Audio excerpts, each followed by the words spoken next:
నా పేరు బాదం వెంకటేశ్వర్లు. కూడా ఆఫీస్లో డిప్యూటీ ఎగ్జిక్యూటివ్గా పనిచేసి రిటైర్ అయ్యాను. మాది అబ్బాపురం గ్రామము, ములుగు జిల్లా. మాది మా తల్లిదండ్రులు, మా కుటుంబము 5 అన్నముల, మేము 3 అక్క చెల్లెలు.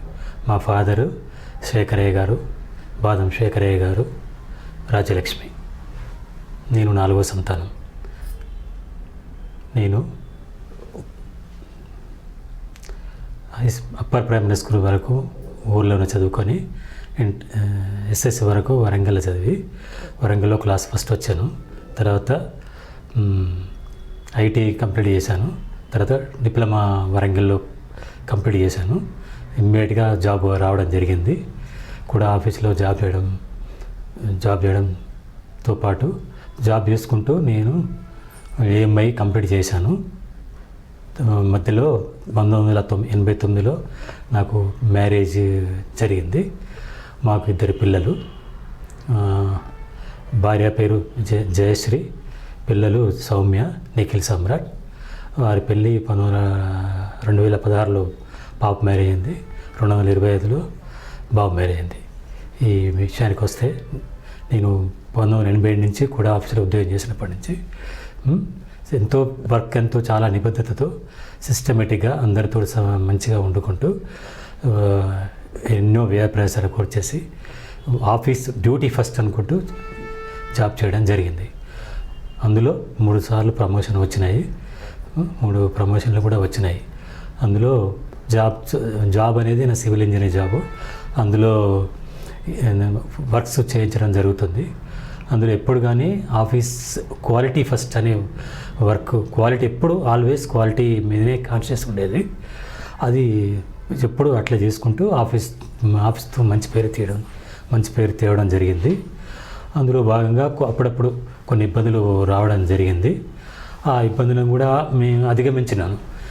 మన మంచితనం, మన క్వాలిటీ అనేది మన వర్క్ మీద కాన్సన్ట్రేట్ చేసి వర్క్ మంచి చేసినాం కాబట్టి అందులో నుంచి దాని నుంచి కూడా బయటపడడం జరిగింది. ఇప్పుడు రిటైర్ అయిన తర్వాత కూడా నేను ప్రైవేట్గా ఒక 4 years 3.5 years జాబ్ చేయడం జరిగింది. ఇప్పటి యువత సెల్ ఫోన్ మోజులో పడి వాళ్ళ క్యారియర్నే పాడు చేసుకుంటున్నారు. దాన్ని తర్వాత ఈ సోషల్ మీడియాలో పడి వాళ్ళ యొక్క క్యారియర్ మొత్తం నాశనం చేసుకుంటున్నారు. అది కాకుండా వాళ్ళు ఫస్ట్ క్యారియర్ ముఖ్యం అనుకొని వాళ్ళ చదువు మీద బాగా కాన్సన్ట్రేట్ చేసి ఒక సెటిల్ అయ్యేదాకా దాన్ని ఎంత యూజ్ చేసుకోవాలో అంతే యూజ్ చేసుకోవాలి. ప్రస్తుత యువతకు నేను ఒకటే మెసేజ్ ఇవ్వదలుచుకున్నాను. చదవండి, పక్కాగా మంచిగా ఒక సిస్టమ్, ఒక ఏం పెట్టుకొని చదవండి. దాన్ని ఏం పూర్తయ్యేదాకా దాన్ని వెంటబడి సాధించండి. జీవితాన్ని సక్రమంగా తీర్చిదిద్దుకోండి. దానివల్ల మీ జీవితం బాగుంటుంది, మీ పిల్లల జీవితం బాగుంటుంది, అందరూ బాగుంటారు, సమాజం కూడా బాగుపడుతుంది. మిమ్మల్ని ఇంకోళ్ళు స్ఫూర్తిగా తీసుకోవడానికి ఆస్కారం ఉంటుంది. కాబట్టి అందరూ మంచిగా పని చేయండి, మంచిగా చదువుకోండి.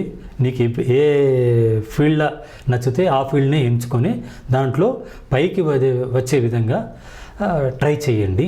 ప్రస్తుత సమాజంలో బంధాలనేది ఎవరి వారే ఉండడం జరుగుతుంది. అలా కాకుండా మా చిన్న వయసులో అందరూ ఏ చిన్న పండుగ వచ్చినా అందరం కలుసుకునేది, అందరం ఉండేది, ఇంత పెద్ద ఫ్యామిలీ అయినా. కాబట్టి పండుగ వచ్చినప్పుడన్నా కనీసం ఫ్యామిలీతో ఉండి సంతోషంగా ఉంటే బాగుంటుందని ఉద్దేశం. ఈ అవకాశం ఇచ్చిన అందరి టీవీ యాజమాన్యానికి ప్రతి ఒక్కరికి పేరు పేరున ధన్యవాదములు.